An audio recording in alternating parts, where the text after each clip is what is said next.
Jam 3 pagi, aku terbangun karena suara gaduh. Ternyata ibu mertua dan adik iparku sedang membuang semua barang-barangku keluar rumah sambil tertawa puas. Mereka tidak tahu, dalam 5 jam, bukan aku yang akan menangis, tapi mereka. Karena, sebelum ceritanya dimulai, silahkan tulis di kolom komentar dari daerah mana saja teman-teman yang menonton cerita ini. Jangan lupa like dan subscribe agar channel ini bisa semakin berkembang dan bisa mempersembahkan cerita yang lebih menarik lagi. Suara itu yang pertama kali menarik Indi dari tidurnya. Bukan suara keras seperti petir atau barang pecah, melainkan suara yang lebih mengganggu, suara gesekan yang disusul bunyi debuman pelan, berulang-ulang. Awalnya, dalam kantuknya yang tebal, Indi mengira itu hanya mimpi atau mungkin kucing tetangga yang berkelahi di atap. Ia menarik selimutnya lebih erat, mencoba mengabaikannya dan kembali ke dalam kehangatan tidurnya. Namun, suara itu datang lagi, kali ini lebih jelas. Suara kain tebal yang diseret di lantai keramik, lalu bunyi, bruk, yang tertahan, seolah sesuatu yang berat namun empuk dilempar ke tanah. Jantung Indi mulai berdebar sedikit lebih cepat. Denny, suaminya, sedang bekerja di luar kota, dan di rumah besar ini hanya ada dirinya, ibu mertuanya Ita, dan Tika, adik iparnya. Rasa cemas yang dingin mulai merayapi punggungnya. Jam digital di atas nakas menunjukkan pukul 3:15. Terlalu pagi untuk aktivitas apapun. Mungkinkah ada maling? Pikiran itu membuatnya terduduk di ranjang. Napasnya tertahan. Ia menajamkan pendengaran. Kini ia bisa mendengar suara lain, suara tawa kecil yang tertahan, seperti orang yang berusaha tidak berisik namun gagal. Itu suara Tika. Disusul oleh bisikan tajam dan memerintah, suara Ibu Ita. Mereka berdua terbangun? Apa yang mereka lakukan jam 3 pagi? Dengan sangat perlahan, Indi menyingkap selimutnya. Kaki telanjangnya menyentuh lantai keramik yang dingin, membuatnya sedikit berjengit. Ia tidak menyalakan lampu kamar, takut membuat suara. Dalam kegelapan, ia berjalan menuju pintu, membukanya sedikit demi sedikit hingga celah yang cukup untuk melihat keluar. Lorong lantai 2 sepi dan gelap. Namun, cahaya remang dari lampu tangga menerangi ruang di bawah. Dari sanalah semua suara itu berasal. Dengan langkah sepelan mungkin, Indi menuruni tangga, hatinya berdebar-debar penuh firasat buruk. Setiap anak tangga yang dipijaknya terasa berderit, menambah kegelisahannya. Saat sampai di pertengahan tangga, pemandangan di ruang tamu membuatnya berhenti total. Napasnya tercekat di tenggorokan, dan seluruh tubuhnya terasa membeku. Pintu depan rumah terbuka lebar, membiarkan udara malam yang dingin masuk tanpa permisi. Di bawah cahaya lampu teras yang kekuningan, ia melihat dua sosok yang sangat dikenalnya. Ibu Ita dan Tika. Mereka tidak sedang menghadapi perampok. Mereka adalah sumber dari semua keributan itu. Di tangan Ibu Ita ada beberapa helai gaun terbaik milik Indi, gaun yang biasa ia pakai saat kencan dengan Denny. Tanpa ragu, ibu mertuanya itu melempar gaun-gaun itu keluar pintu, mendarat di atas tumpukan barang lain yang sudah lebih dulu teronggok di halaman berumput. Tika, adik iparnya, sedang berjongkok di depan lemari pajangan. Ia mengeluarkan koleksi tas tangan Indi satu persatu. Ia memandangi sebuah tas kulit berwarna krem, hadiah ulang tahun dari Denny 2 tahun lalu. Yang ini bagus juga, Bu. Sayang kalau dibuang, ujarnya sambil tertawa kecil. Jangan diambil, itu barang bekas dia. Nanti kamu ketularan sial. Buang saja semuanya, jangan ada yang tersisa. Ibu tidak mau melihat satupun jejak perempuan itu di rumah ini besok pagi, jawab Ibu Ita dengan suara ketus. Perut Indi terasa seperti diremas. Perempuan itu? Jejak? Apa maksud semua ini? Tika mengangkat bahu, lalu dengan gerakan malas ia melemparkan tas itu ke halaman, menyusul barang-barang lainnya. Koper, sepatu, bahkan bingkai-bingkai foto yang tadinya terpajang rapi di meja sudut. Sebuah bingkai perak berisi foto pernikahan Indi dan Denny dilempar Tika dengan sangat keras, hingga kacanya pecah berderai saat menyentuh paving block di dekat teras. Suara itu terdengar begitu nyaring di keheningan malam, namun Ibu Ita dan Tika hanya tertawa, seolah itu adalah sebuah lelucon yang sangat lucu. Mereka terlihat begitu menikmati pekerjaan mereka, begitu puas dengan setiap barang milik Indi yang mereka singkirkan dari rumah. Rumah yang selama ini Indi rawat dengan sepenuh hati. Indi berdiri mematung di tangga, tak mampu bergerak, tak mampu bersuara. Pikirannya kosong. Ini pasti mimpi buruk. Sebentar lagi ia akan terbangun di ranjangnya yang nyaman, dan semua ini akan hilang. Tapi dinginnya udara malam yang menusuk kulitnya terasa begitu nyata. Sakit di dadanya saat melihat barang-barang penuh kenangan itu diperlakukan seperti sampah terasa begitu nyata. Ia melihat Ibu Ita kembali masuk, berjalan menuju rak buku, dan mengambil beberapa tumpuk novel favorit Indi. Tanpa melihat isinya, ia mendorong tumpukan itu dengan kakinya keluar pintu. Sudah hampir semua, Bu. Tinggal yang di kamarnya saja. Lapor Tika, menyeka keringat di dahinya dengan punggung tangan, wajahnya berseri-seri penuh kemenangan. Bagus. Nanti saja urus yang di kamar. Biar besok pagi dia sendiri yang mengemas sisanya. Yang penting, semua barang utamanya sudah di luar. Biar para tetangga punya tontonan menarik besok, sahut Ibu Ita. Ada nada kejam dalam suaranya yang membuat darah Indi seolah berhenti mengalir. Ini direncanakan. Ini disengaja. Ini adalah sebuah pertunjukan. Indi tidak tahan lagi. Ia harus tahu apa yang terjadi. Dengan sisa-sisa tenaga yang bisa ia kumpulkan, ia melanjutkan langkahnya menuruni tangga. Suara langkah kakinya yang pelan akhirnya terdengar oleh mereka. Ibu Ita dan Tika menoleh serempak. Wajah mereka yang tadinya penuh tawa kemenangan, kini berubah menjadi ekspresi kaget sesaat, yang kemudian dengan cepat digantikan oleh seringai dingin dan tatapan merendahkan. Seolah mereka memang sudah menunggu Indi untuk muncul. Indi berhenti di anak tangga terakhir. Matanya menatap nanar pada dua perempuan di hadapannya, lalu beralih pada pintu yang terbuka dan tumpukan barang-barangnya di halaman. Ia membuka mulut, ingin bertanya, ingin berteriak, tapi tak ada suara yang keluar. Hanya isak tangis tertahan yang tercekat di kerongkongannya. Ia menatap ibu mertuanya, mencari secercah penjelasan, secercah penyesalan, atau apapun. Tapi yang ia temukan hanyalah kebencian yang murni. Ibu Ita melipat kedua tangannya di depan dada, menatap Indi dari ujung rambut hingga ujung kaki dengan tatapan menghina. Ia maju selangkah, postur tubuhnya angkuh dan penuh kuasa. Keheningan yang mencekam menyelimuti mereka selama beberapa detik, hanya dipecah oleh suara jangkrik dari halaman. Lalu, dengan senyum sinis yang terukir di bibirnya, Ibu Ita akhirnya membuka suara, memecah keheningan dengan kata-kata yang menusuk langsung ke jantung Indi. Oh, sudah bangun? Bagus. Biar kamu lihat sendiri, parasit sepertimu memang tempatnya di luar. Kata-kata itu menghantam Indi seperti tamparan keras di wajah. Parasit, tempatnya di luar. Otaknya berusaha keras mencerna makna di balik kalimat kejam itu, namun yang ia rasakan hanyalah gelombang rasa sakit yang luar biasa. Air mata yang sejak tadi ditahannya akhirnya tumpah, mengalir deras membasahi pipinya. Dengan suara bergetar, ia akhirnya berhasil mengeluarkan pertanyaan yang terasa begitu berat di lidahnya. Ibu, Tika, apa salah saya? Kenapa kalian melakukan ini? Tanyanya, suaranya parau dan nyaris tak terdengar. Ia menatap kedua perempuan itu bergantian, berharap ini semua hanyalah kesalahpahaman yang mengerikan. Ibu Ita tertawa, tawa kering tanpa humor. Salah kamu? Kamu masih berani bertanya apa salahmu? Salahmu adalah lahir ke dunia ini. Salahmu adalah menjebak anakku, Denny, untuk menikahimu. Kamu pikir kami tidak tahu kalau kamu hanya mengincar hartanya? Kamu pikir kami bodoh? Tuduhan itu begitu tidak masuk akal hingga Indi merasa pusing. Mengincar harta Denny? Selama menikah, justru Indi yang sering menggunakan uang pribadinya dari hasil kerja lepas sebagai penulis konten untuk menutupi kebutuhan rumah tangga saat kiriman dari Denny terlambat. Ia tidak pernah meminta apapun. Ia hanya ingin menjadi istri yang baik dan menantu yang berbakti. Itu tidak benar, Bu. Saya tulus mencintai Mas Denny. Saya tidak pernah.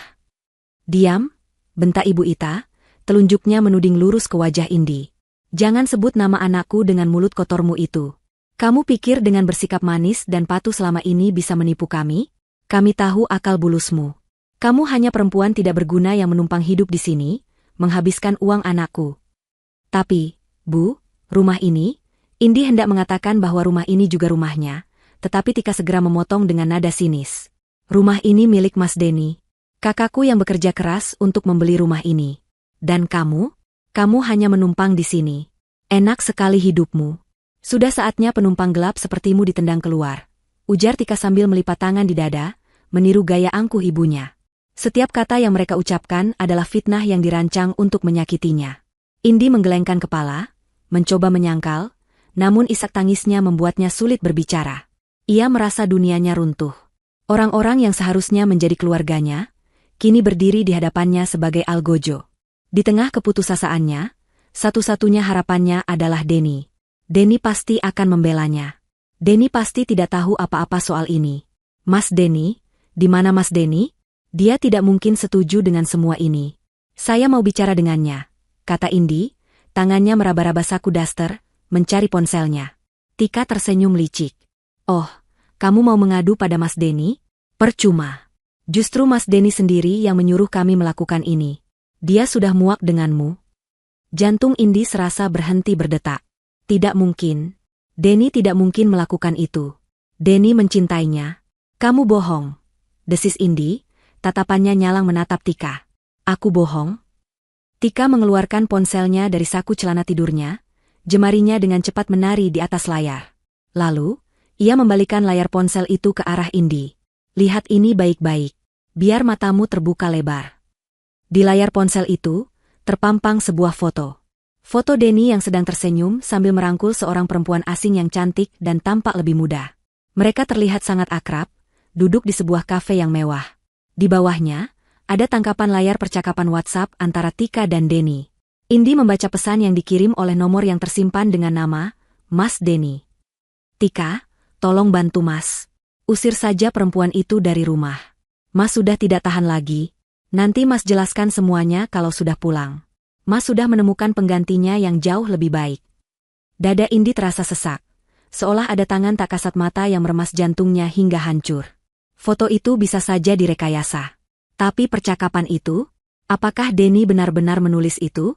Pria yang selama ini begitu lembut dan penuh kasih padanya? Pria yang selalu berkata bahwa Indi adalah satu-satunya untuknya? Tidak, ini tidak mungkin. Mas Denny tidak mungkin. Bisik Indi lirih, tubuhnya gemetar hebat. Ia harus mendengar langsung dari suaminya. Dengan tangan gemetar, ia mengeluarkan ponselnya dan mencari kontak Denny. Ia menekan tombol panggil, menempelkan ponsel itu ke telinga dengan penuh harap. 1 detik, 2 detik. Terdengar nada sambung sekali, lalu panggilan itu langsung mati. Di layar ponselnya tertera tulisan, panggilan ditolak. Indi mencobanya lagi, hasilnya sama. Panggilan ditolak. Lagi dan lagi. Selalu sama. Rasa dingin yang menusuk menjalari seluruh tubuhnya, jauh lebih dingin dari udara malam. Denny menolak panggilannya. Mereka tidak berbohong. Denny benar-benar ingin membuangnya. Melihat ekspresi hancur di wajah Indi, Ibu Ita dan Tika tersenyum penuh kemenangan. Misi mereka berhasil. Sudah lihat sendiri, kan? Sekarang, angkat kakimu dari rumah ini. Bawa semua sampahmu itu dan jangan pernah kembali lagi. Perintah Ibu Ita dengan suara menggelegar. Ia maju dan mendorong bahu Indi dengan kasar. Indi terhuyung mundur, tenaganya seolah terkuras habis. Ia tidak lagi punya kekuatan untuk melawan, untuk berdebat. Rasa sakit karena pengkhianatan Denny jauh lebih menyakitkan daripada perlakuan kejam ibu dan adik iparnya. Dengan langkah gontai, ia berjalan keluar pintu, melewati barang-barangnya yang berserakan. Ibu Ita dan Tika tidak memberinya waktu. Begitu Indi melewati ambang pintu, mereka langsung membanting pintu kayu itu dengan keras. Suara kunci yang diputar dari dalam terdengar begitu final, seperti vonis mati bagi pernikahan dan kehidupannya. Indi jatuh terduduk di teras yang dingin, di antara tumpukan barang-barangnya yang kini terasa seperti tumpukan kenangan yang hancur.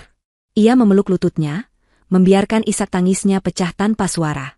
Langit masih gelap, dan bintang-bintang seolah ikut mengejek penderitaannya. Ia sendirian. Dikhianati, diusir, dan dibuang seperti sampah oleh orang-orang yang paling ia percayai. Keputusasaan yang pekat menyelimutinya, membuatnya merasa tidak ada lagi harapan. Ia menatap kosong ke depan, tidak tahu harus berbuat apa atau pergi kemana. Di tengah isak tangisnya yang memilukan, ponsel di genggamannya bergetar. Bukan panggilan, melainkan sebuah notifikasi. Dengan pandangan kabur karena air mata, ia melihatnya. Notifikasi dari aplikasi kalender. Sebuah pengingat yang pernah ia atur beberapa minggu lalu. Besok jam 8 pagi, finalisasi akta tanah, BPN. Indi berhenti menangis. Ia membaca ulang kalimat itu, dan otaknya yang tadinya beku mulai bekerja kembali. Finalisasi akta tanah.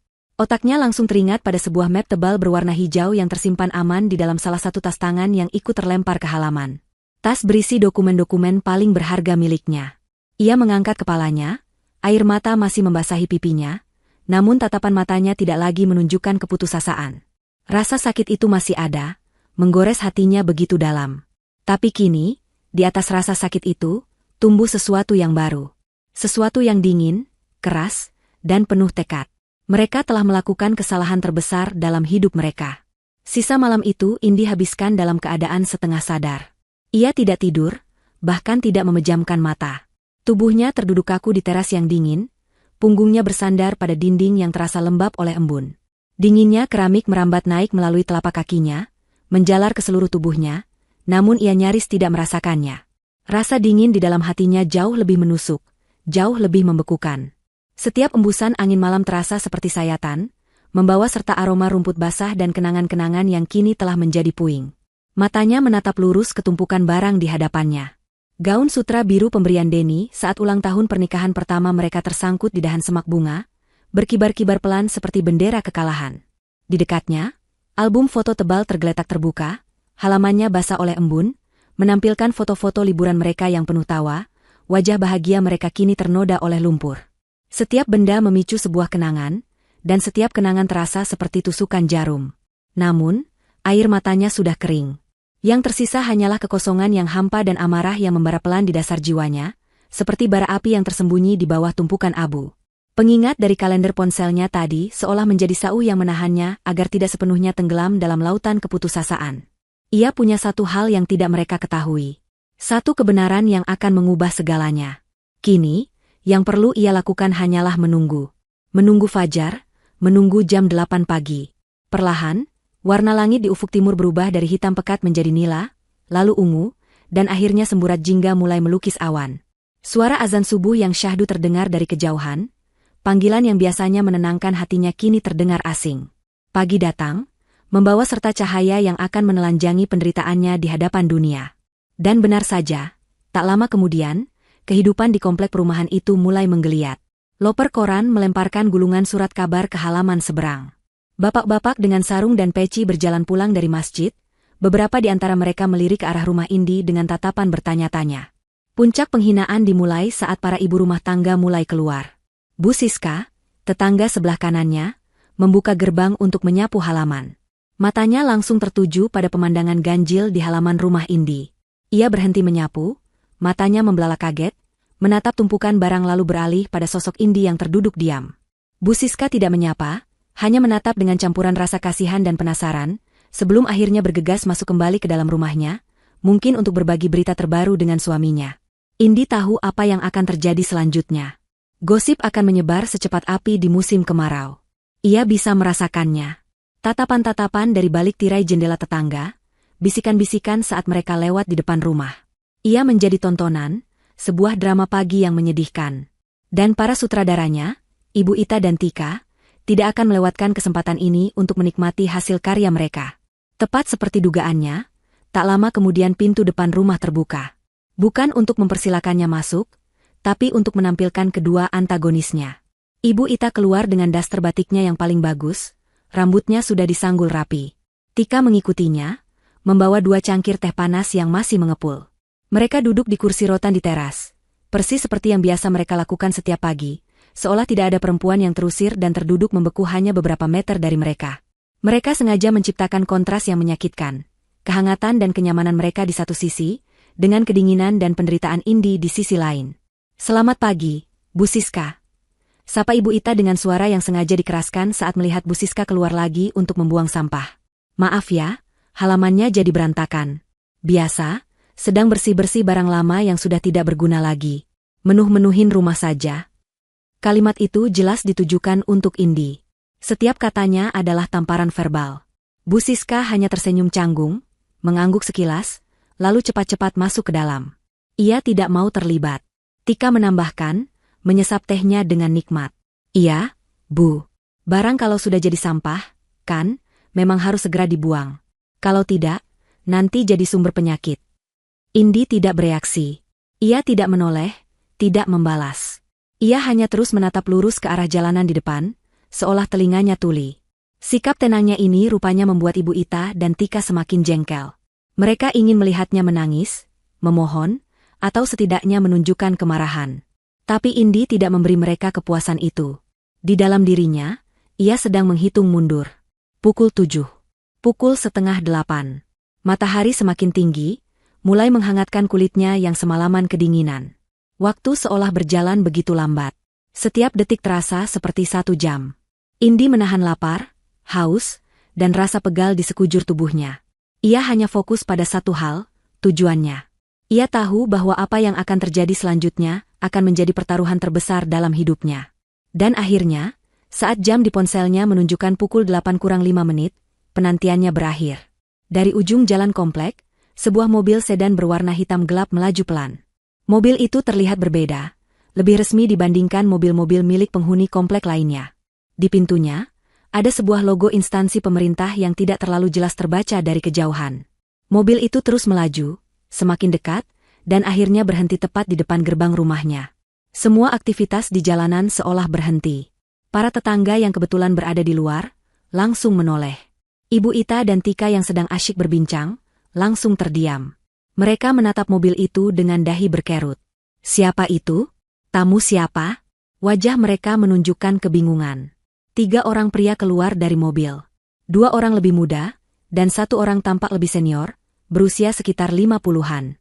Ketiganya mengenakan seragam kemeja berwarna kaki dan celana bahan gelap. Pria yang lebih senior memegang sebuah map tebal dan semacam alat ukur digital. Mereka terlihat sangat profesional dan serius. Mereka berdiri sejenak di depan gerbang, melihat nomor rumah, lalu mencocokkannya dengan sebuah dokumen di map. Kepanikan mulai menjalari wajah Ibu Ita dan Tika. Ini bukan kunjungan biasa. Ini bukan kerabat atau teman. Ini adalah petugas resmi. Tapi dari instansi mana? Untuk urusan apa? Mereka saling berpandangan, ketakutan mulai menggantikan rasa angkuh di wajah mereka. Indi, di sisi lain, menghela napas panjang dan pelan. Inilah saatnya. Ia tidak bergerak dari tempatnya, hanya mengamati. Para petugas itu membuka gerbang kecil yang tidak dikunci, lalu berjalan masuk ke halaman. Mereka melirik tumpukan barang dan sosok Indi dengan ekspresi datar, seolah sudah terbiasa melihat hal-hal aneh. Mereka berjalan melewatinya begitu saja. Langkah mereka tegap dan mantap, tidak menuju ke arah Indi, melainkan langsung menuju pintu depan, tempat Ibu Ita dan Tika kini sudah berdiri dengan wajah tegang. Pria yang paling senior mengangkat tangannya, dan dengan tegas mengetuk pintu kayu itu 3 kali. Suara ketukan di pintu itu terdengar begitu keras dan resmi, sangat kontras dengan suasana pagi yang tadinya dipenuhi bisik-bisik dan sindiran. Ibu Ita, yang beberapa menit lalu masih duduk angkuh dengan cangkir tehnya, kini berdiri kaku di ambang pintu. Wajahnya yang biasa dipenuhi kesombongan, kini menyiratkan kecemasan yang coba ia tutupi dengan ekspresi galak. Tika berdiri sedikit di belakangnya, mengintip dari balik bahu ibunya dengan mata penuh selidik. Ada apa ya, Pak? Cari siapa? Tanya Ibu Ita dengan nada ketus. Ia berusaha terdengar berkuasa, seolah ialah pemilik rumah yang berhak menginterogasi setiap tamu yang datang. Pria yang lebih senior, yang tampaknya adalah pemimpin rombongan, menatap Ibu Ita dengan tenang. Wajahnya tidak menunjukkan emosi, hanya profesionalisme yang dingin. Selamat pagi, Bu. Maaf mengganggu waktunya. Kami dari Badan Pertanahan Nasional, Kantor Pertanahan Kota. Apa benar ini rumah di alamat Jalan Anggrek nomor 17? Badan Pertanahan Nasional. 3 kata itu membuat jantung Ibu Ita berdebar sedikit lebih kencang. Urusan tanah selalu rumit dan serius. Tapi ia segera menenangkan dirinya. Rumah ini atas nama Denny. Semua surat-suratnya lengkap. Tidak mungkin ada masalah. Mungkin ini hanya survei rutin atau pendataan ulang. Benar? Ini rumah saya? Ada perlu apa? Jawab Ibu Ita, sengaja menggunakan kata, rumah saya, untuk menegaskan posisinya. Petugas itu mengangguk. Baik, Bu. Kedatangan kami sesuai jadwal yang telah ditentukan. Kami di sini untuk melakukan proses verifikasi akhir dan pengukuran ulang bidang tanah untuk pembaruan sertifikat atas nama pemilik yang terdaftar. Penjelasan itu membuat Ibu Ita semakin bingung, namun juga sedikit lega. Pembaruan sertifikat. Itu terdengar seperti hal yang bagus. Mungkin ada program pemerintah. Ia sama sekali tidak tahu menahu tentang ini, Denny juga tidak pernah cerita. Mungkin ini kejutan dari anaknya. Senyum tipis mulai terukir di bibirnya, rasa angkuhnya kembali. Oh, begitu. Tentu saja, silakan. Rumah ini memang atas nama anak saya satu-satunya, Denny Pratama. Dia yang membeli dan mengurus semuanya. Tapi kebetulan dia sedang bertugas di luar kota. Jadi saya yang mewakilinya di sini sebagai ibunya. Jelas Ibu Ita dengan bangga, melirik sekilas ke arah Indi seolah ingin berkata, lihat, bahkan pemerintah pun mengakui ini rumah anakku. Petugas itu mendengarkan penjelasan Ibu Ita dengan saksama. Setelah Ibu Ita selesai bicara, petugas itu tidak langsung merespons. Ia menunduk, membuka map tebal yang dibawanya, dan membolak-balik beberapa lembar kertas. Keheningan yang tercipta terasa begitu menegangkan. Dua petugas yang lebih muda berdiri diam di belakangnya, wajah mereka tetap datar. Para tetangga yang menonton dari kejauhan semakin penasaran. Setelah menemukan dokumen yang ia cari, petugas itu mengangkat kepalanya lagi. Ia menatap lurus ke mata Ibu Ita, ekspresinya masih sama, tenang namun serius. Ia menggelengkan kepalanya pelan. Maaf, Bu. Data kami berbeda. Satu kalimat pendek itu terasa seperti godam yang menghantam kepala Ibu Ita. Berbeda? Apa maksudnya berbeda? Kepanikan yang tadi sempat reda, kini kembali dengan kekuatan penuh. Tika yang berdiri di belakangnya pun maju selangkah, wajahnya tegang. Berbeda bagaimana? Pak, tidak mungkin ada yang salah. Bapak jangan sembarangan, ya? Rumah ini sudah bertahun-tahun kami tempati. Semua tetangga tahu ini rumahnya Denny, anak ibu saya. Sergah Tika dengan suara melengking, berusaha membela. Petugas itu tidak terpengaruh oleh nada tinggi Tika. Ia tetap fokus pada Ibu Ita. Menurut data yang tercatat di sistem kami, akta jual beli, dan sertifikat hak milik asli yang terdaftar dengan nomor 01734/2018 atas properti ini, nama pemiliknya bukan Denny Pratama. Lalu siapa? Bentak Ibu Ita, kesabarannya sudah habis. Jangan mengada-ada kalian. Jangan-jangan kalian ini petugas gadungan yang mau menipu, ya? Tuduhan itu tidak membuat para petugas marah.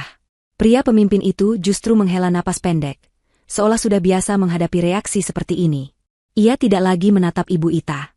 Pandangannya beralih, melewati ambang pintu, menyapu halaman yang berantakan, dan akhirnya berhenti pada satu titik. Pada sosok perempuan yang sejak tadi hanya diam mengamati dari teras. Sosok Indi. Indi merasakan tatapan petugas itu tertuju padanya. Inilah momen yang ia tunggu. Dengan perlahan, seolah semua tenaganya kembali, ia bangkit berdiri. Debu dan kotoran menempel di daster yang dipakainya, rambutnya acak-acakan, dan wajahnya pucat. Namun, tatapan matanya tajam dan lurus. Ia balas menatap petugas itu, sebuah pengakuan tanpa kata. Melihat Indi berdiri, petugas itu seolah mendapat konfirmasi. Ia mengabaikan Ibu Ita dan Tika yang masih mengomel di ambang pintu.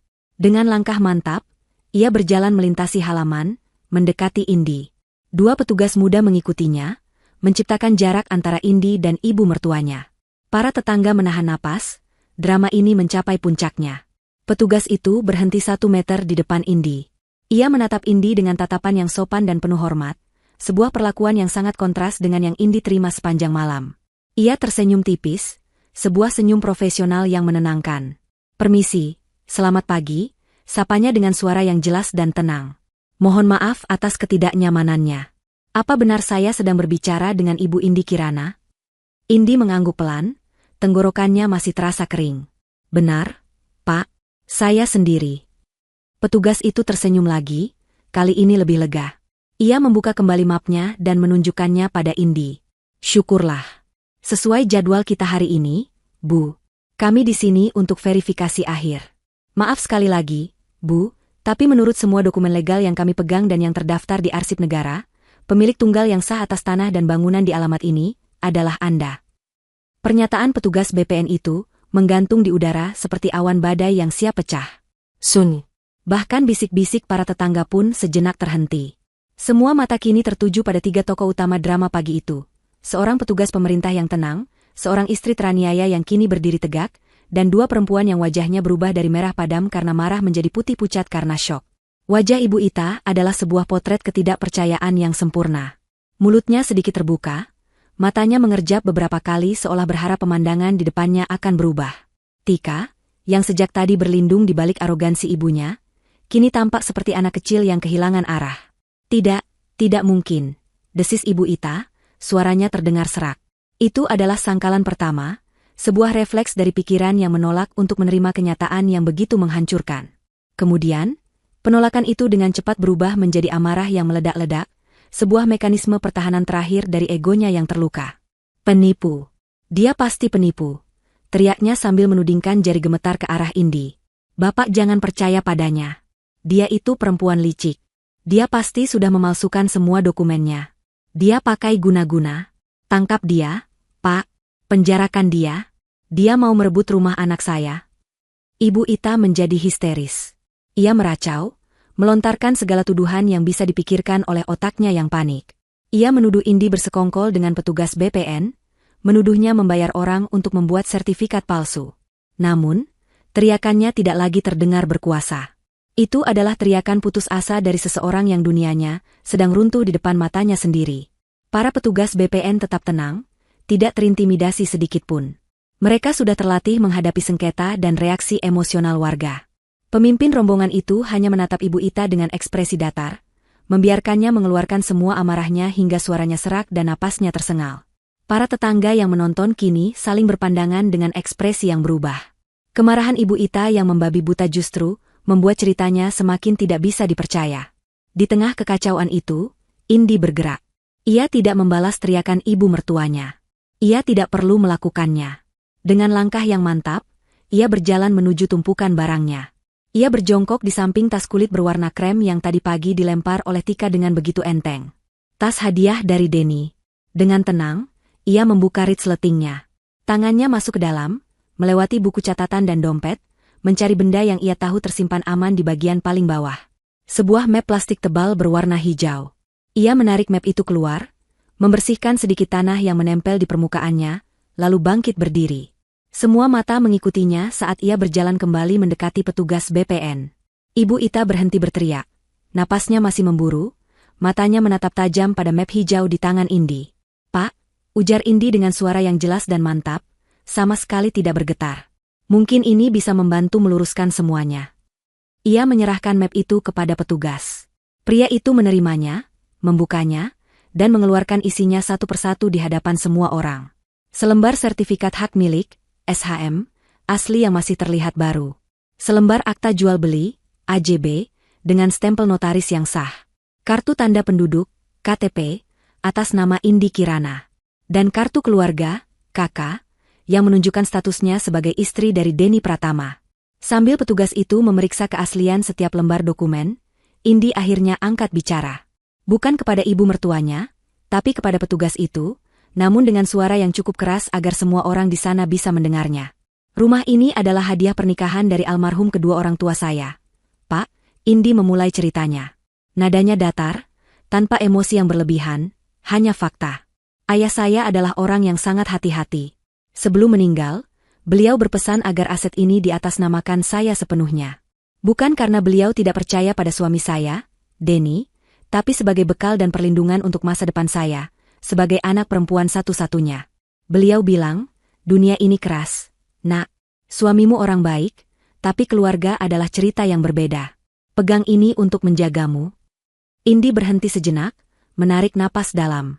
"Saya dan suami saya, kami berdua sepakat untuk tidak menceritakan hal ini kepada keluarganya. Niat kami baik.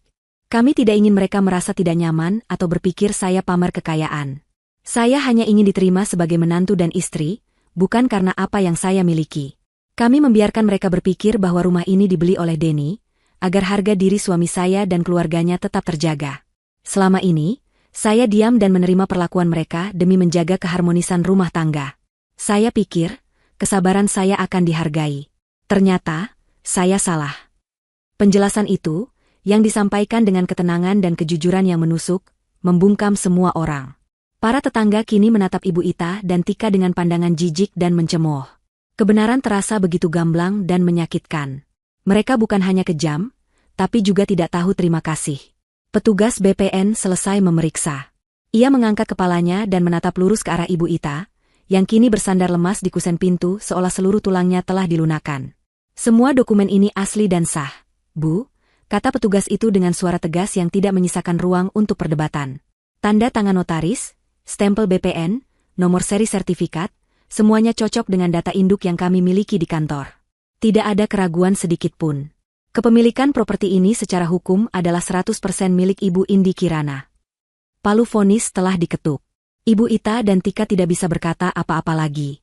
Wajah mereka kosong, pikiran mereka tidak sanggup lagi memproses kekalahan telak ini. Namun, penderitaan mereka ternyata belum berakhir. Petugas itu kembali merogoh map tebalnya dan mengeluarkan selembar surat resmi lain dengan kop surat berwarna merah. "Baik, Bu Indi, urusan verifikasi kepemilikan sudah selesai.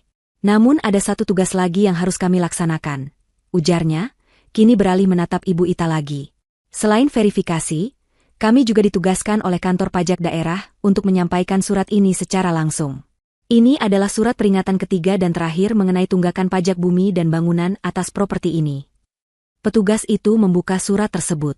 Tercatat di sini, PBB belum dibayarkan selama 3 tahun berturut-turut. Total tunggakan beserta dendanya adalah sebesar Rp21.400.000.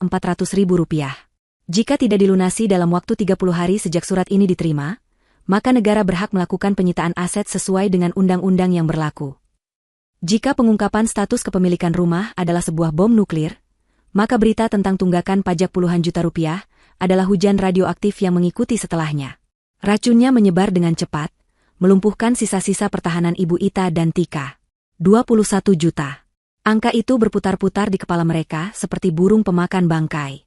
Uang dari mana mereka bisa mendapatkan sebanyak itu? Selama ini, setiap kali Denny mengirimkan uang bulanan, sebagian besar selalu mereka habiskan untuk keinginan mereka sendiri. Arisan, belanja online, makan-makan di restoran mahal, semua demi menjaga gengsi mereka di lingkungan sosial. Urusan sepele seperti membayar pajak rumah selalu mereka abaikan, menganggap itu adalah tanggung jawab Indi atau Denny yang tidak perlu mereka pikirkan. Kepanikan yang sesungguhnya akhirnya meledak. Wajah Ibu Ita yang pucat kini dihiasi keringat dingin. Tangannya mulai gemetar.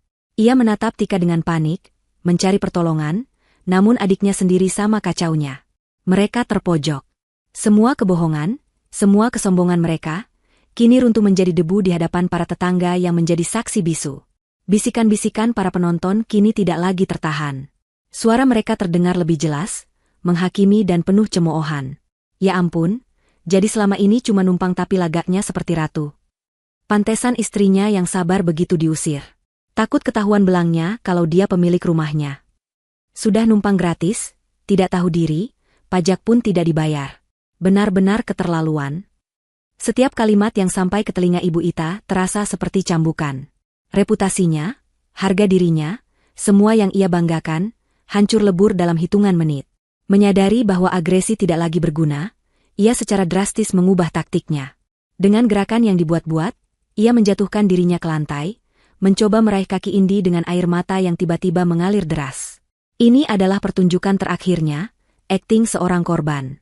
Indi. Nak, maafkan ibu, nak, isaknya, suaranya kini dibuat serak dan memelas. Ibu hilaf. Ibu sudah dirasuki setan. Jangan begini, nak, ampuni ibu. Ini kan rumah kita bersama, rumah keluarga kita. Jangan usir ibu. Tika, melihat tindakan ibunya, segera ikut bersimpuh. Iya, Mbak Indi, maafkan Tika.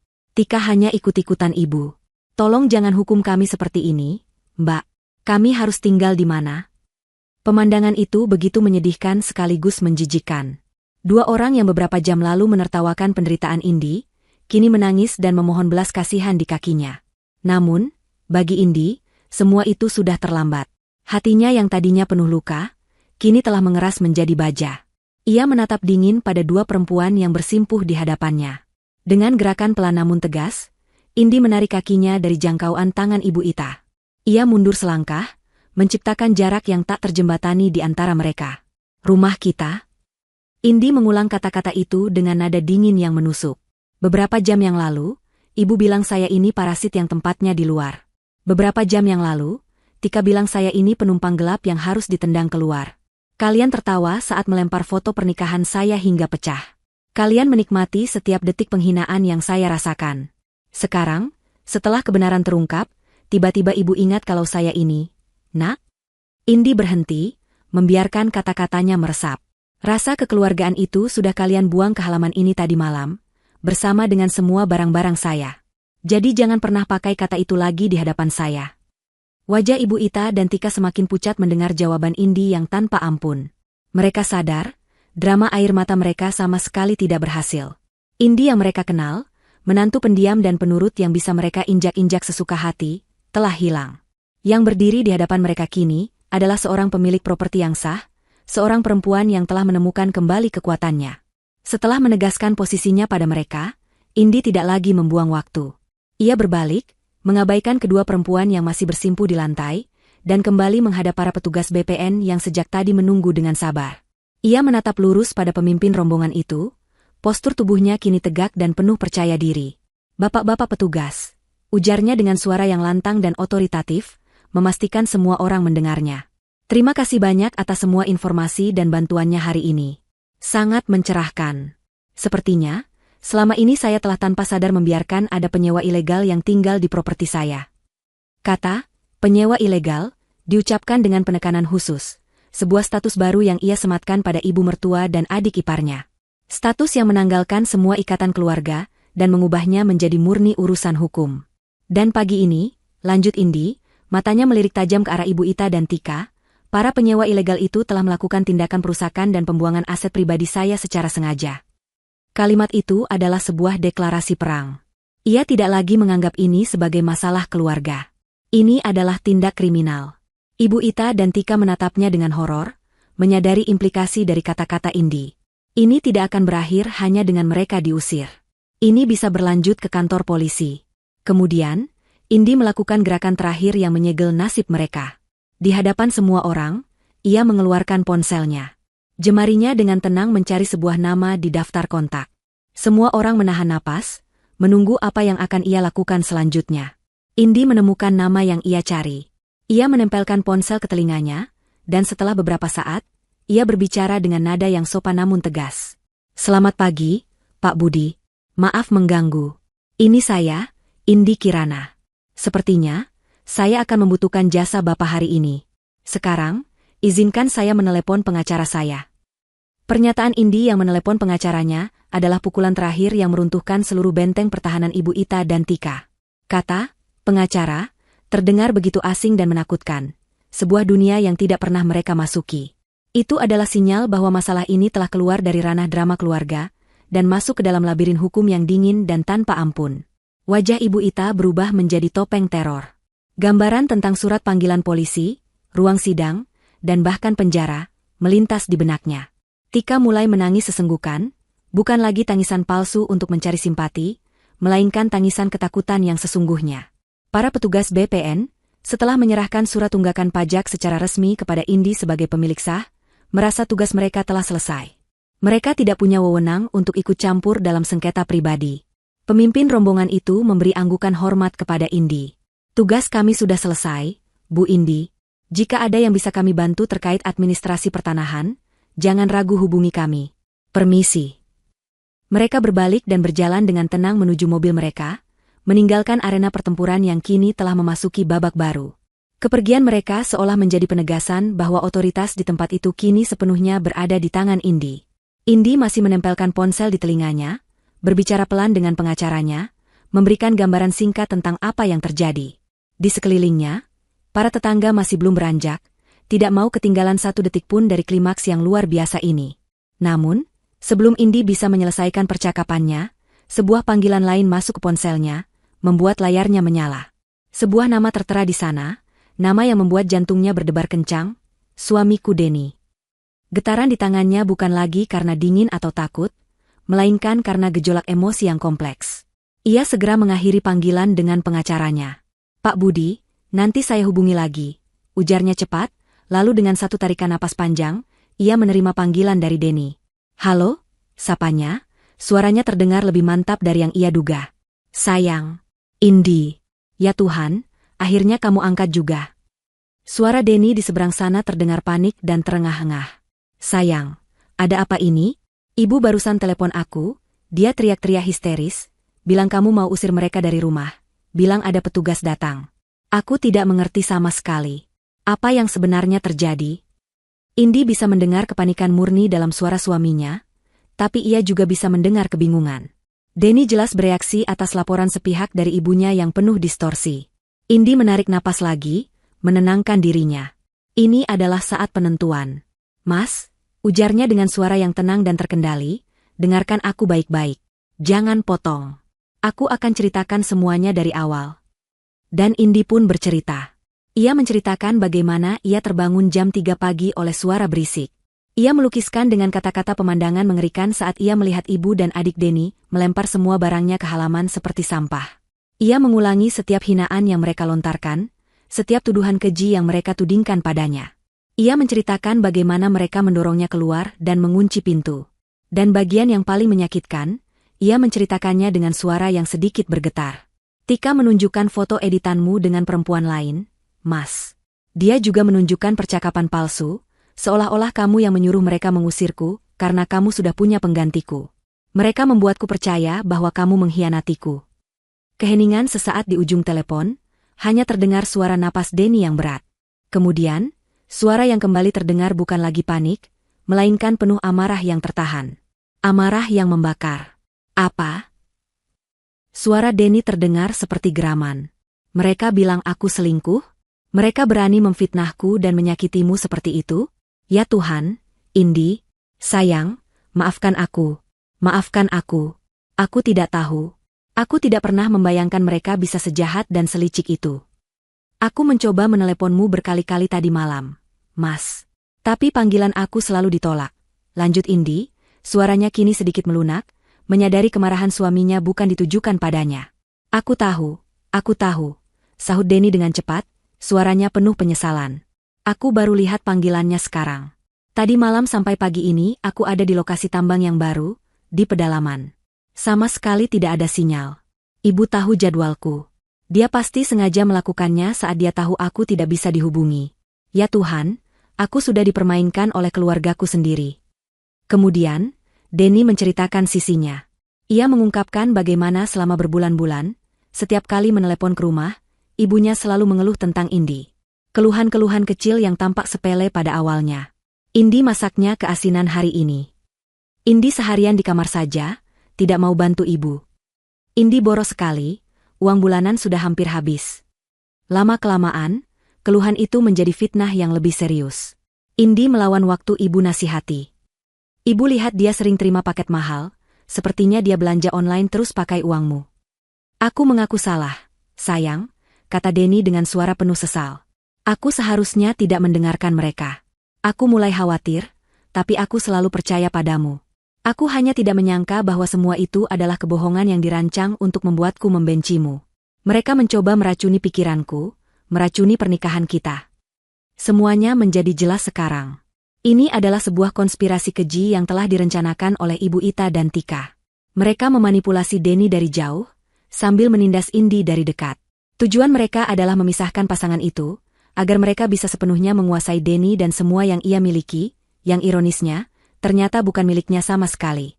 Lalu bagaimana dengan petugas BPN? Tanya Denny, masih mencoba menghubungkan semua kepingan teka-teki. Mereka datang untuk verifikasi akhir, Mas. Verifikasi akhir atas kepemilikan rumah ini, jawab Indi. Maksudmu?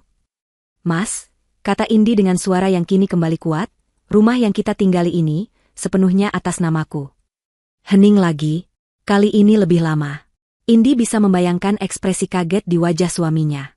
Kemudian, ia mendengar suara tawa. Bukan tawa bahagia, melainkan tawa getir, tawa seseorang yang baru saja menyadari sebuah ironi yang luar biasa. Jadi selama ini mereka mengusirmu dari rumahmu sendiri? Tanya Denny, suaranya campuran antara takjub dan marah. Luar biasa. Benar-benar luar biasa. Kemarahan dalam suaranya kini mencapai puncaknya. Terdengar suara gaduh di seberang sana, seperti suara kursi yang didorong dengan kasar. Cukup. Aku sudah muak. Aku tidak peduli lagi dengan pekerjaan ini. Kamu jauh lebih penting, Indi. Aku pulang sekarang juga. Aku akan cari tiket pesawat pertama yang bisa aku dapatkan.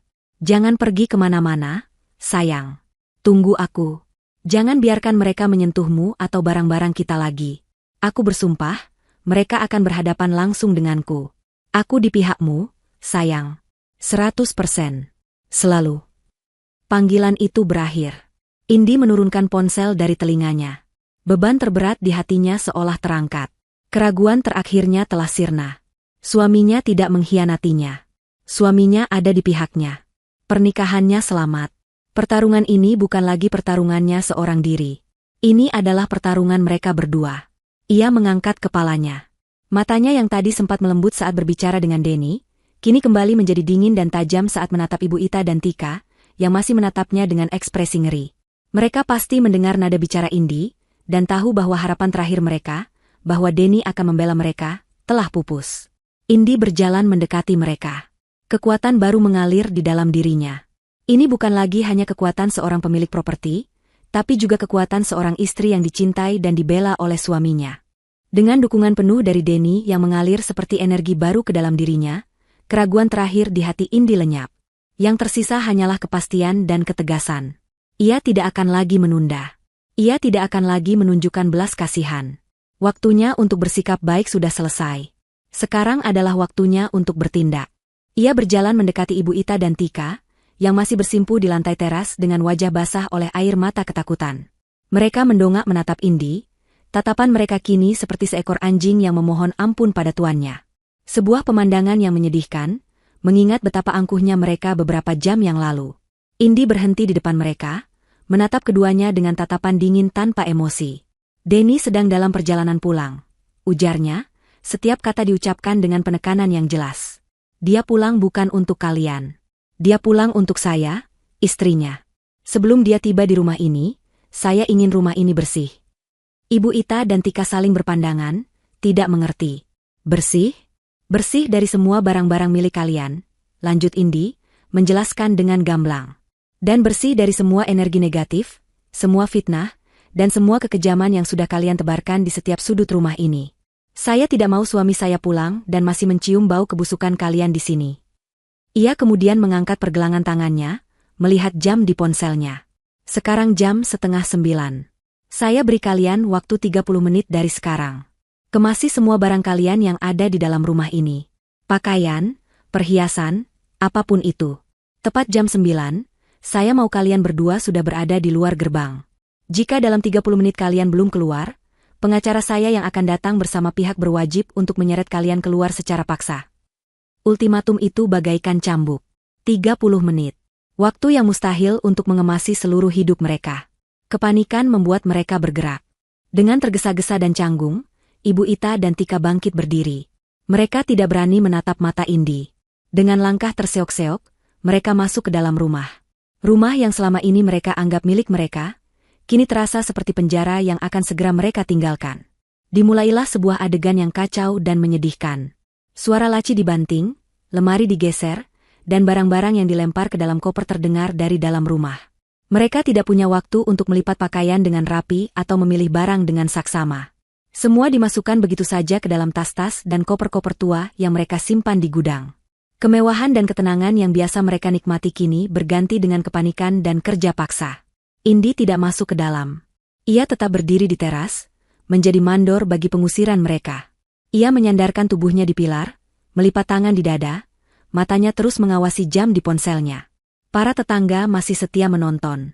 Mereka menyaksikan semua proses itu dengan senyum puas yang tersembunyi. Keadilan sedang berjalan, dan mereka menjadi penonton di barisan terdepan. Di tengah hiruk-pikuk itu, Tika mencoba peruntungan terakhirnya. Ia menyelinap masuk ke kamar utama, kamar Indi dan Denny. Di atas meja rias, ada sebuah kotak perhiasan kayu berukir yang indah. Isinya adalah koleksi perhiasan yang diberikan Denny kepada Indi selama bertahun-tahun, cincin, kalung, gelang. Tika berpikir, dalam kekacauan ini, mungkin tidak ada yang akan sadar jika ia mengambilnya. Itu adalah pemberian dari kakaknya, jadi ia merasa berhak. Namun, saat tangannya hendak menyentuh kotak itu, sebuah suara dingin menghentikannya. Jangan berani-berani kau sentuh itu. Indi sudah berdiri di ambang pintu kamar, menatapnya dengan tatapan membunuh. Tika terlonjak kaget. Ini kan pemberian dari Mas Denny. Elak Tika dengan suara gemetar. Aku hanya mau mengambil bagianku. Indi tersenyum sinis. Bagianmu? Tidak ada bagianmu di sini. Setiap perhiasan di dalam kotak itu dibeli dari hasil jerih payahku dan Denny, sebagai simbol untuk merayakan cinta kami. Sesuatu yang jelas tidak akan pernah kau dan ibumu mengerti.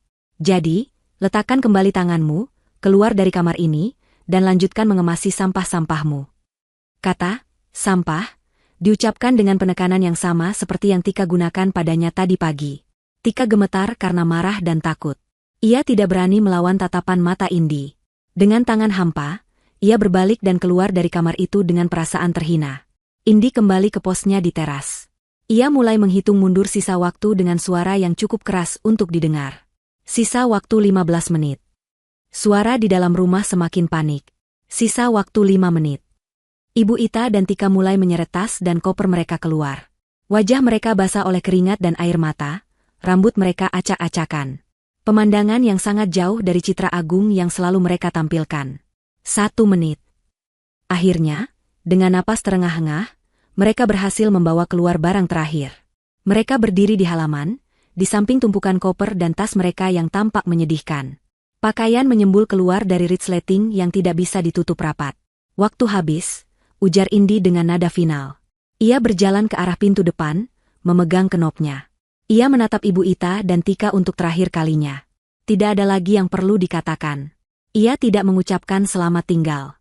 Ia hanya masuk ke dalam, dan menutup pintu kayu itu dengan suara, klik, yang mantap. Ia memutar semua kunci yang ada. Kunci atas, kunci bawah, dan grendel pengaman. Di luar, Ibu Ita dan Tika berdiri terpaku. Pintu itu kini tertutup rapat untuk mereka. Selamanya. Mereka memandang berkeliling, pada para tetangga yang menatap mereka tanpa simpati. Mereka kini benar-benar sendirian, tanpa rumah, tanpa uang, dan tanpa harga diri. Mereka resmi menjadi gelandangan, terusir dari surga palsu yang mereka ciptakan sendiri. Pintu kayu yang kokoh itu tertutup dengan bunyi, klik, yang final.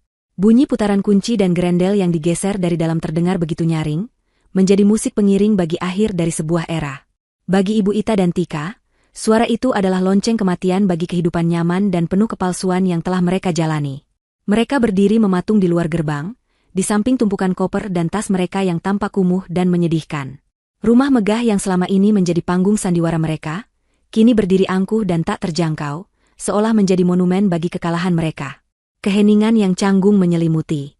Para tetangga, setelah menyaksikan adegan pengusiran yang dramatis itu, mulai membubarkan diri satu persatu. Bukan karena mereka kehilangan minat, tetapi karena pertunjukan utamanya telah selesai. Mereka kembali ke rumah masing-masing, membawa serta cerita terpanas yang akan menjadi topik pembicaraan di lingkungan itu selama berbulan-bulan. Tatapan terakhir yang mereka berikan pada Ibu Ita dan Tika adalah campuran antara cemoohan dan rasa puas. Tidak ada setitik pun simpati. Ditinggal berdua di pinggir jalan, Ibu Ita dan Tika akhirnya merasakan kenyataan yang sesungguhnya. Mereka kini tunawisma. Rasa syok perlahan berganti menjadi kepanikan yang dingin. Bu, kita harus kemana? Tanya Tika dengan suara gemetar. Air matanya kembali mengalir. Kita tidak punya tempat tujuan.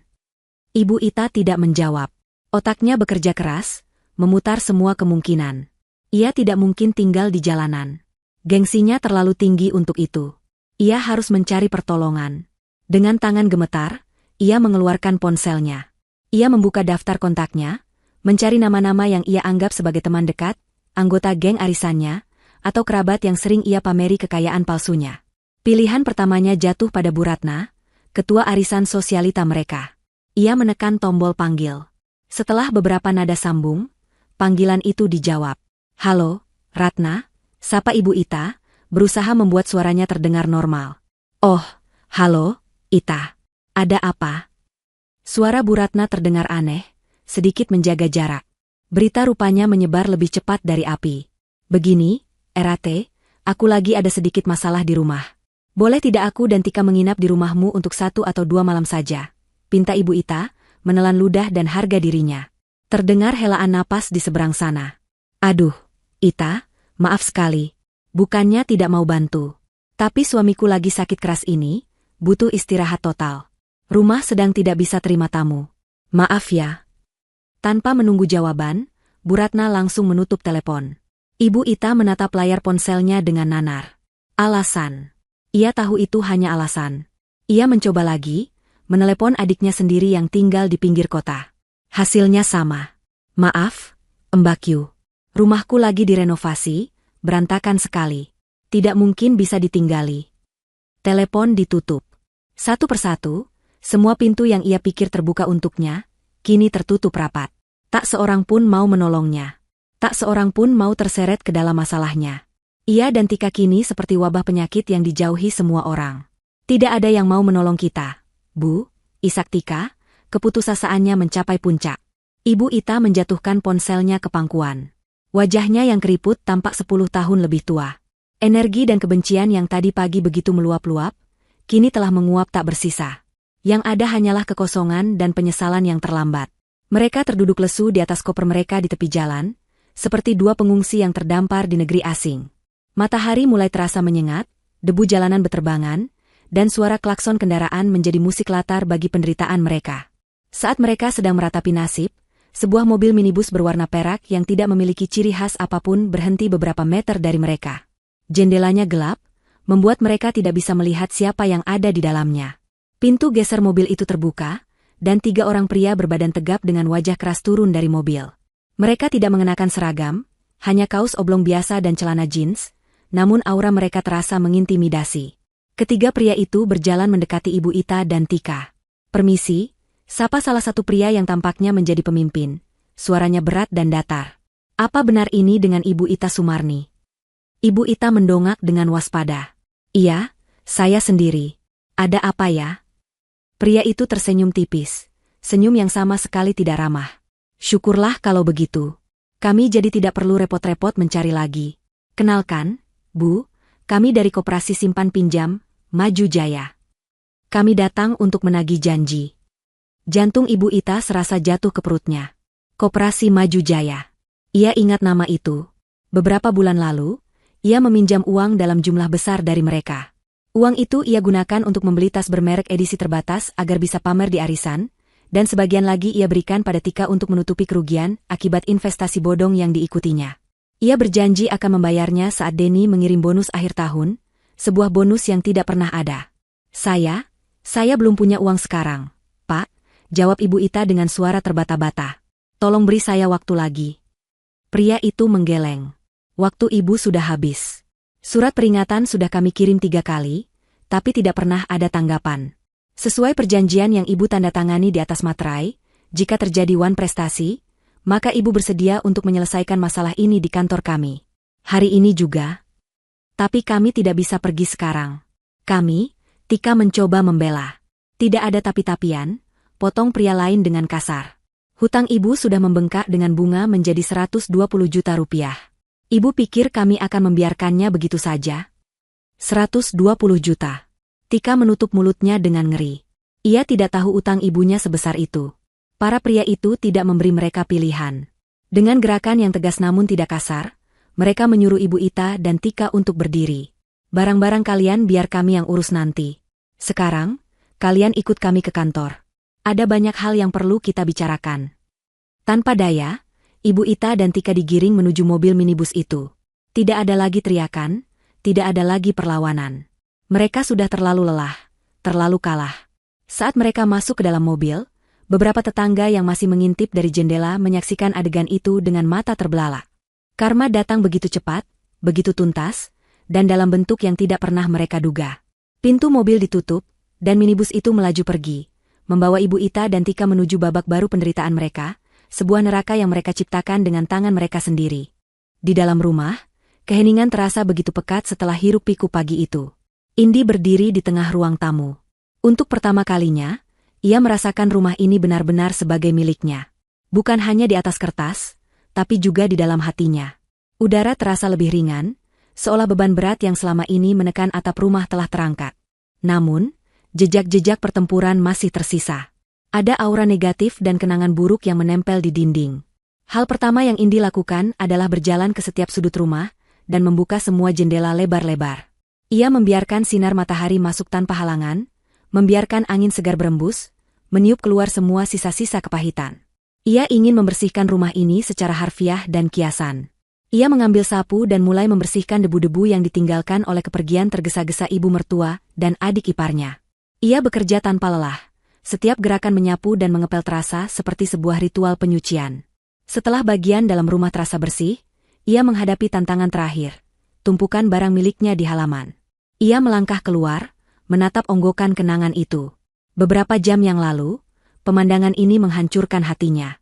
Kini, ia melihatnya dengan cara yang berbeda. Ini bukan lagi tumpukan barang yang dibuang, melainkan kulit ular yang telah ia lepaskan.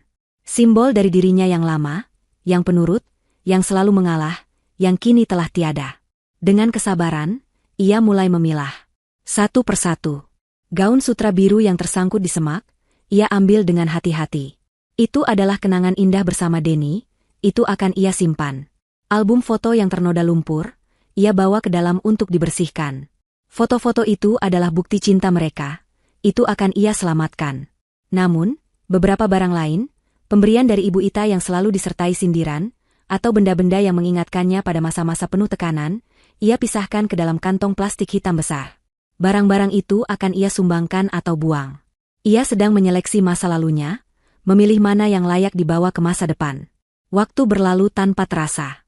Saat matahari mulai condong ke barat, mewarnai langit dengan sapuan warna oranye dan ungu, sebuah taksi berhenti di depan gerbang. Jantung Indi berdebar kencang. Pintu taksi terbuka, dan sesosok pria yang sangat ia rindukan keluar dengan tergesa-gesa. Denny. Ia tidak menunggu. Indi berlari keluar, membuka gerbang, dan langsung menghambur ke dalam pelukan suaminya. Denny memeluknya begitu erat, seolah takut jika ia melepaskannya, Indi akan menghilang. Ia menenggelamkan wajahnya di rambut Indi, menghirup aroma yang sangat ia kenal. "Maafkan aku, sayang. Maafkan aku," bisik Denny berulang kali, suaranya serak karena emosi dan kelelahan. "Seharusnya aku ada di sini untuk melindungimu. Seharusnya aku sadar lebih cepat." Indi melepaskan pelukannya, menangkup wajah suaminya dengan kedua tangannya. Ia menatap mata Denny yang tampak lelah namun penuh cinta. "Ini bukan salahmu, Mas. Kita berdua korban dari manipulasi mereka. Yang penting sekarang, kamu sudah di sini. Kamu sudah pulang."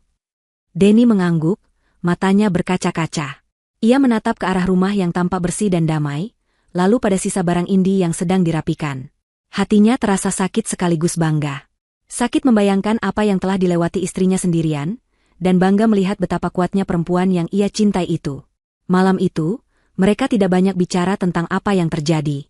Mereka hanya menikmati kehadiran satu sama lain. Denny membantu Indi membawa masuk sisa barang-barangnya.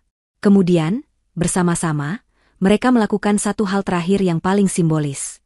Denny mengeluarkan satu set kunci baru dari sakunya, lengkap dengan gembok dan grendel baru yang ia beli di perjalanan dari bandara. Bersama-sama, mereka mengganti semua kunci di pintu depan. Bunyi perkakas dan putaran obeng menjadi musik bagi awal yang baru. Saat kunci terakhir terpasang, mereka saling berpandangan dan tersenyum. Mereka sedang mengunci masa lalu yang kelam di luar, dan melindungi masa depan mereka yang cerah di dalam. Keesokan harinya, saat mereka sedang sarapan di teras belakang yang menghadap taman kecil, ponsel Indi bergetar. Sebuah pesan masuk dari Bu Siska, tetangga sebelah. "Indi, kamu sudah dengar berita terbaru? Semalam aku lihat dari jendela, ibumu dan Tika dibawa oleh beberapa orang. Kata Pak RT yang dapat info dari Satpam, mereka itu penagih utang. Katanya utang mereka ratusan juta. Ngeri sekali." Indi menunjukkan pesan itu pada Denny. Denny membacanya, lalu menghela napas panjang. Tidak ada rasa kasihan di wajahnya, hanya kelegaan karena sumber racun dalam hidup mereka kini telah ditangani oleh takdirnya sendiri. Ia meletakkan ponsel itu, lalu meraih tangan Indi. "Biarkan saja. Itu bukan lagi urusan kita. Urusan kita sekarang adalah ini." Ia menunjuk ke sekeliling mereka, ke rumah yang damai, ke taman yang hijau, dan pada tangan mereka yang saling bertautan. Indi tersenyum, senyum tulus pertama yang terasa begitu ringan dan bebas. Ia menatap suaminya, pria yang tetap setia padanya, yang rela terbang ribuan kilometer untuk berada di sisinya. Mereka telah melewati badai tergelap dalam pernikahan mereka. Dan kini, di hadapan mereka, terbentang fajar yang baru, sebuah awal dari kehidupan yang akan mereka bangun berdua, di atas fondasi kejujuran, kepercayaan, dan kekuatan cinta yang telah teruji. 1 tahun telah berlalu. Di sebuah sore yang cerah di akhir pekan, aroma harum bunga melati dan teh melati yang baru diseduh menguar di udara, berpadu dengan wangi tanah basah setelah disiram. Di halaman depan rumah nomor 17, pemandangannya sangat jauh berbeda dari pagi yang kelam setahun yang lalu. Rumputnya kini terpangkas rapi, dihiasi petak-petak bunga aneka warna yang ditanam dengan penuh curah. Di tempat di mana dulu barang-barang Indi teronggok seperti sampah, kini berdiri sebuah ayunan taman dari kayu jati yang kokoh, tempat favoritnya untuk membaca buku. Indi duduk di ayunan itu, mendorongnya pelan dengan ujung kakinya, sementara Denny berlutut di dekat petak mawar, dengan telaten memangkas daun-daun yang kering. Mereka bekerja dalam keheningan yang nyaman, sebuah ritme padu yang telah mereka bangun selama setahun terakhir. Rumah itu terasa hidup kembali. Dindingnya telah dicat ulang dengan warna krem yang hangat, perabotannya banyak yang diganti, dan yang terpenting, setiap sudutnya kini dihiasi oleh foto-foto perjalanan mereka berdua, mengabadikan senyum dan tawa yang tulus. Tidak ada lagi jejak, bahkan bayangan, dari para penghuni sebelumnya. "Sayang, lihat," ujar Denny sambil mengangkat sekuntum mawar merah yang baru mekar sempurna. "Cantik sekali, kan? Sama sepertimu." Indi tertawa kecil, pipinya bersemu merah. Gombalan Denny tidak pernah berubah, tapi selalu berhasil membuatnya bahagia. Bisa saja kamu, Mas. Sini, istirahat dulu, aku sudah buatkan teh. Denny bangkit, membersihkan tangannya yang kotor di celana kerjanya, lalu duduk di samping Indi di ayunan. Ia mengambil cangkir teh yang disodorkan istrinya, menyesapnya perlahan sambil menatap rumah mereka. Rasanya masih seperti mimpi, ya, gumam Denny pelan. Melihat rumah ini begitu damai. Melihatmu tersenyum begitu lepas. Aku masih sering merasa bersalah kalau teringat betapa aku hampir saja gagal melindungimu. Indi meletakkan kepalanya di bahu Denny, tangannya menggenggam erat lengan suaminya. SSST, bisiknya lembut. Kita sudah sepakat untuk tidak membahas itu lagi. Itu bukan salahmu. Dan kamu tidak gagal. Kamu pulang, Mas. Kamu memilihku. Itu yang terpenting. Kita melewati badai itu bersama-sama, dan sekarang kita jauh lebih kuat. Itu benar. Setahun terakhir adalah tahun penyembuhan. Awalnya tidak mudah. Ada malam-malam di mana Indi masih terbangun karena mimpi buruk. Ada saat-saat di mana Denny diliputi rasa bersalah yang begitu besar terhadap keluarganya, sebuah konflik batin antara kewajiban seorang anak dan tanggung jawab seorang suami. Mereka banyak bicara, menangis bersama, dan saling menguatkan. Mereka bahkan menemui konselor pernikahan untuk membantu memproses trauma yang begitu kompleks. Perlahan tapi pasti, luka mereka sembuh, digantikan oleh ikatan yang lebih dalam dan pemahaman yang lebih utuh tentang arti sebuah kemitraan. Mereka belajar bahwa keluarga bukanlah sesuatu yang didefinisikan oleh darah, melainkan oleh cinta, rasa hormat, dan kesetiaan. Dan keluarga inti mereka adalah mereka berdua. Titik. Ngomong-ngomong soal masa lalu, ujar Denny tiba-tiba, kemarin sepupuku dari kampung, Rian, menelepon. Indi mengangkat kepalanya. Rian adalah salah satu kerabat jauh yang dulu cukup dekat dengan Ibu Ita. Dia cerita tentang Ibu dan Tika, lanjut Denny dengan nada berat. Indi diam, menunggu suaminya melanjutkan. Ia tidak pernah lagi mencari tahu kabar tentang mereka. Baginya, bab itu sudah ditutup. Namun, ia tahu Denny, di lubuk hatinya yang paling dalam, sesekali masih bertanya-tanya. Setelah mereka dibawa oleh para penagih utang itu, Denny memulai, matanya menatap kosong ke kejauhan, semua aset ibu yang tersisa, perhiasan-perhiasan tua dan sepetak tanah warisan kecil di desa, terpaksa dijual untuk menutupi utang. Itu pun masih kurang. Sisa utangnya entah bagaimana ceritanya. Mereka benar-benar tidak punya apa-apa lagi. Awalnya ibu mencoba tinggal dengan adiknya, tanteku. Tapi kau tahu sendiri sifat ibu. Bahkan dalam keadaan terpuruk pun, dia masih mencoba mengatur dan mengeluh. Hanya bertahan 2 bulan sebelum akhirnya mereka bertengkar hebat dan ibu disuruh pergi. Setelah itu, dia berpindah-pindah dari satu rumah kerabat ke rumah kerabat lain. Tidak ada yang mau menampungnya lama. Rian bilang, terakhir kali dia lihat, ibu tampak sangat kurus dan tua. Tidak ada lagi sisa-sisa kejayaan masa lalunya. Indi mendengarkan tanpa menyela. Tidak ada rasa puas di hatinya, hanya kehampaan. Ternyata melihat orang yang pernah menyakitimu hancur tidak terasa semenyenangkan yang dibayangkan. Lalu Tika, tanya Indi pelan. Denny menghela napas. Tika lebih parah. Tanpa ibu yang bisa diandalkan dan tanpa diriku yang bisa dimanfaatkan, dia terpaksa bekerja. Untuk pertama kali dalam hidupnya. Dia tidak punya ijazah tinggi, tidak punya keahlian apa-apa. Kata Rian, dia sekarang kerja di sebuah pabrik garmen di pinggiran kota. Gajinya kecil, kerjanya berat. Semua teman-teman sosialitanya sudah menjauhinya. Dia hidup sendirian di kamar kos yang sempit. Dia pernah mencoba menghubungiku beberapa kali, meminta uang.